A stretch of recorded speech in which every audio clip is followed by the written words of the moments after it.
Welcome to all Cancer risings. Welcome to the reading.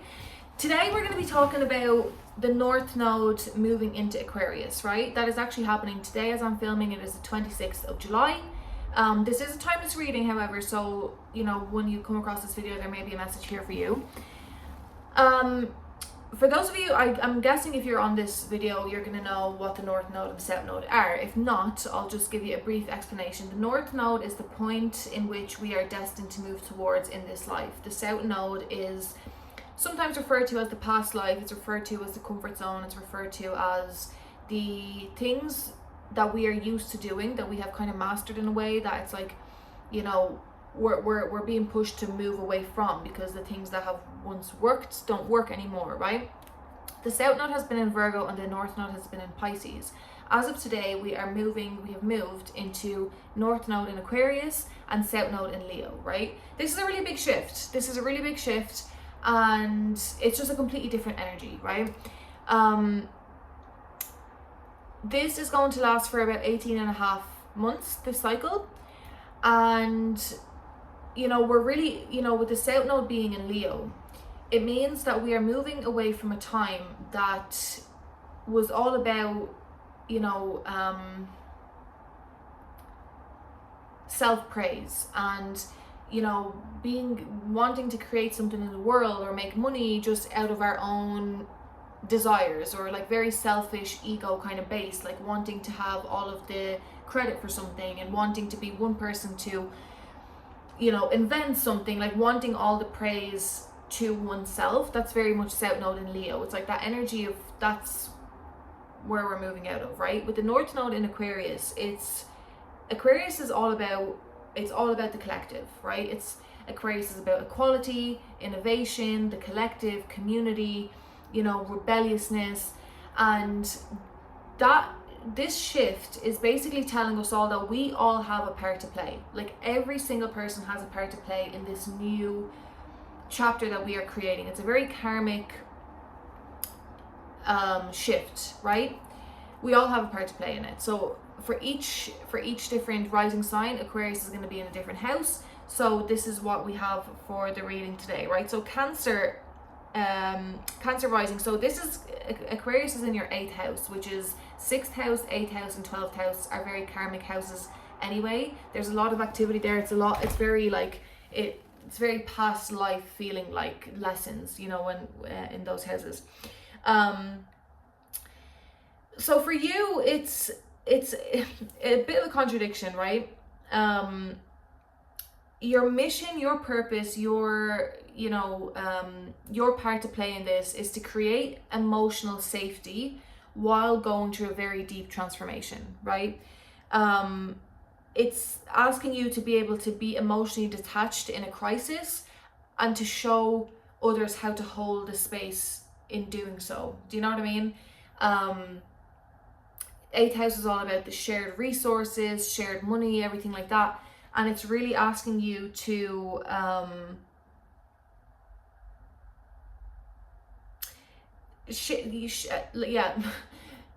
to share in a different way than in the ways that in which you have, or to relate to other people, or to finances, or to shared resources in a different way than you have before, right? By healing deep fears around vulnerability, you help others navigate change with compassion. So this is really you embodying that you are able to basically ride the emotional waves, right? Ride your own emotional waves and showing people how to keep, a tsunami from happening in the midst of, a lot of change and a lot of transformation going on. Which is really powerful, and it's something that, as you go through yourself, and as you embody, and as you learn to navigate, that this is going to be your medicine. This is going to be your gift to the collective, right? Learning how to stay calm, learning how to be in your emotions and deal, and not like, spiritually bypass them, but also to be emotionally detached, that it doesn't completely consume you to the point where, there's nothing you can do anymore about it, like that it really just completely takes you over. So yeah, 8th house is all about intimacy. It's all about intimate relationships as well.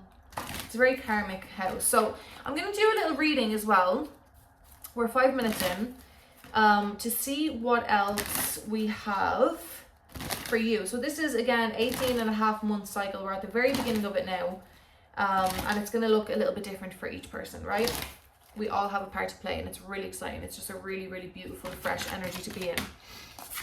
We have for you, Dragonfly, have confidence during this time of great joy, renewal, and connection to spirit. Beautiful. Okay, don't shuffle. We have Coffin, and we have Lovers. Death. This was trying to pop out as I was shuffling, and I didn't want to let it come out. So this is 8th house, right? Scorpio energy, death, rebirth, transformation energy. This is the 8th house for you, right? That says a time of natural transition and transformation.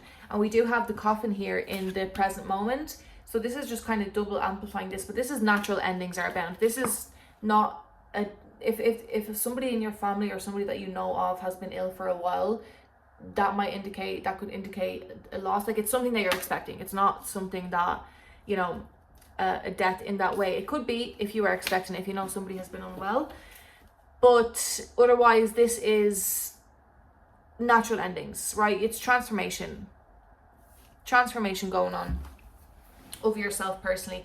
In the near future position, we have the Lovers card.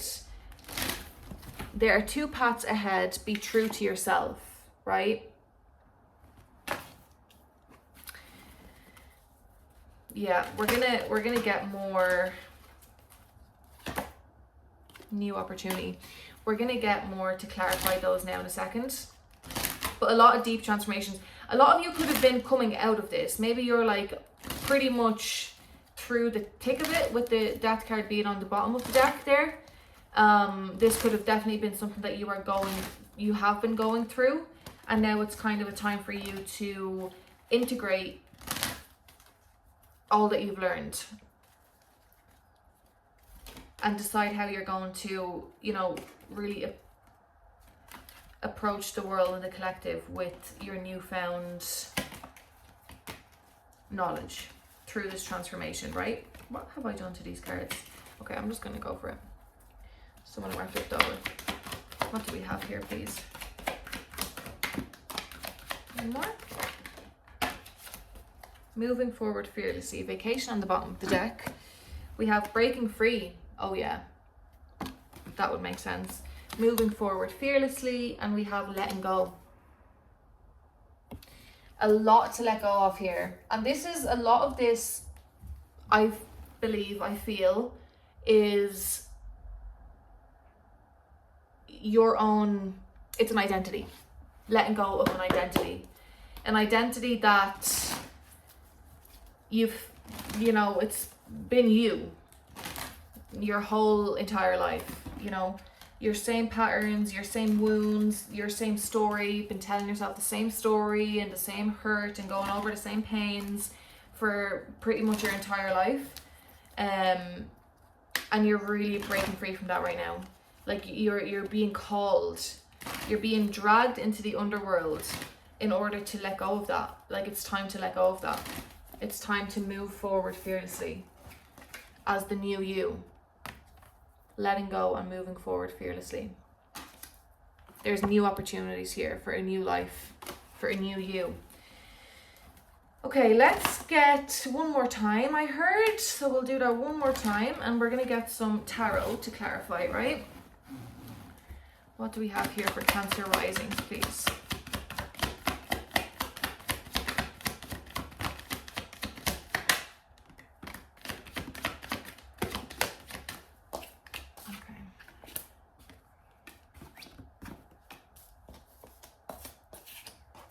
Page of Cups, Queen of Cups, Hermit mode. Oh yeah, definitely could have been breaking away from somebody who very controlling, someone that you're very codependent with. Definitely some subconscious I want to say some subconscious wounds related to like your divine masculine or your inner masculine, or with authority figures, or with father figures, or with a very controlling, dominating type of masculine. I'm going to say man, but it doesn't have to be necessarily.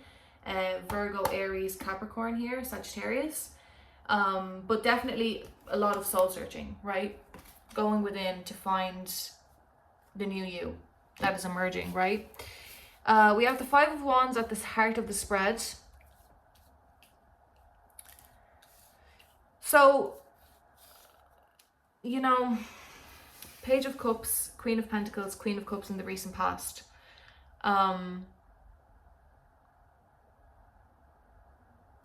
Very much tending to your inner child emotionally and financially, like really giving your inner child the stability and the emotional safety that you have been missing for a very long time in the recent past there, okay? Getting that little inner child spark back, like your inner child feeling very safe to come out and to heal in the recent past.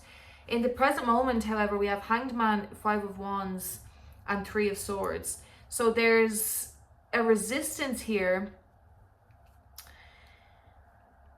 There may be a resistance to close out a chapter, right? Because we do have the Coffin card here in the present moment. There's definitely a resistance to closing a chapter, right? There's an internal battle. There are still unresolved emotions here got to do with this situation. This is very much like a revision happening right now, and there's a lot of conflict. There could be a lot of verbal conflict, like actual conflict with yourself and somebody else, or this is internal, but there's a lot of pain here. Like this, there's a lot of pain here that is being brought up to your awareness again, still to focus on that and to show you,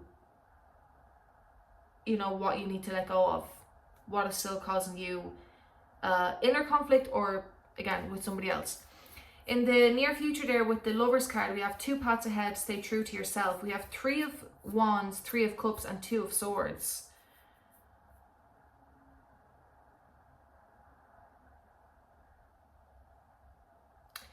Yeah, I feel that there's a lot of third party energy influencing you, or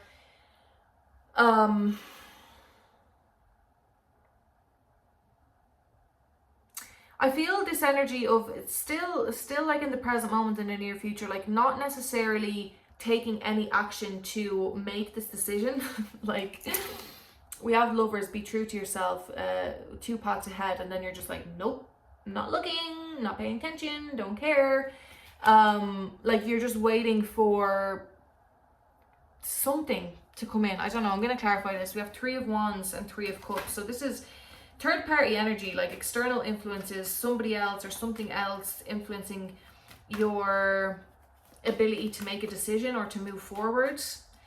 I feel like you're just hoping and wishing and waiting for something to change, or for you're waiting for some new opportunity to just land in your lap before you make this decision, and that's not really the way things work, unfortunately. You know, we have moving forward fearlessly. That means making a decision and sticking to it and moving forward with it fearlessly. Once you've broken away and let go of what you need to let go of, that's when the new opportunity comes in. It doesn't come in otherwise. You don't have the space for it. You're not trusting your own inner compass. I want to clarify this Three of Wands. Don't take them. I want to clarify that Three of Wands, please. Page of Wands, King of Pentacles, King of Cups, and Eight of Wands.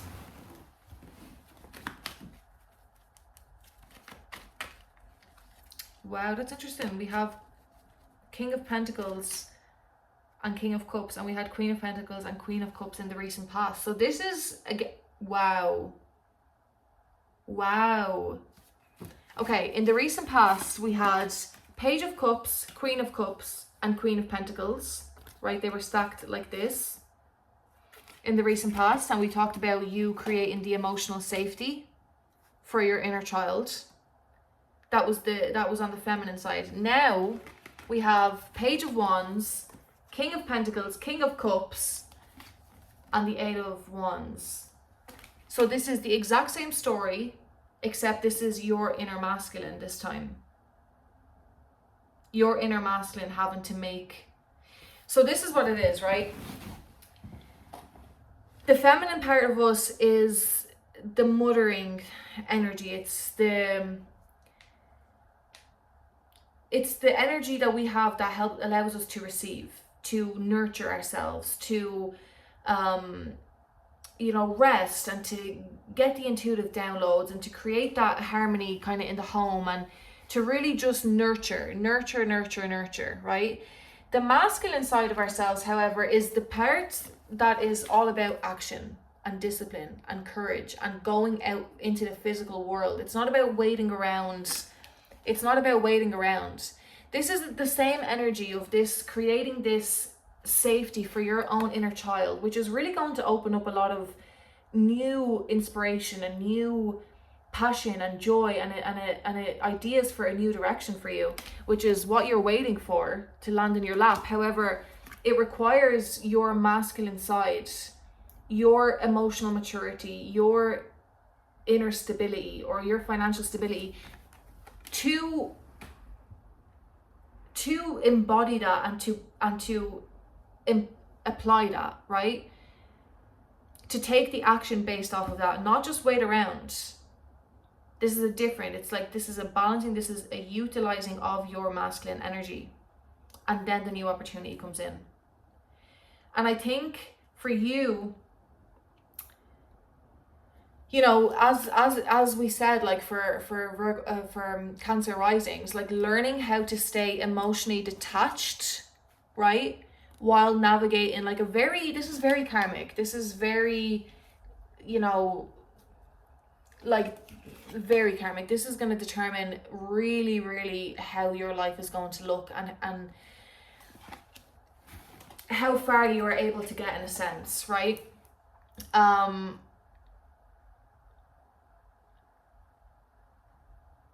And as you integrate this lesson, as you find your power and your strength through this situation, or these hardships, or these same themes, it could be the same themes. It could be about money, it could be about love, it could be about a relationship, it could be about a job, it could be, it's a very, it's the 8th house, right? So it's very much shared resources, shared money with other people, with partners. It is deep intimacy, it's secrets, it's all what the 8th house rules. So as you alchemize this situation, this is your gift. This is how you are actually going to be able to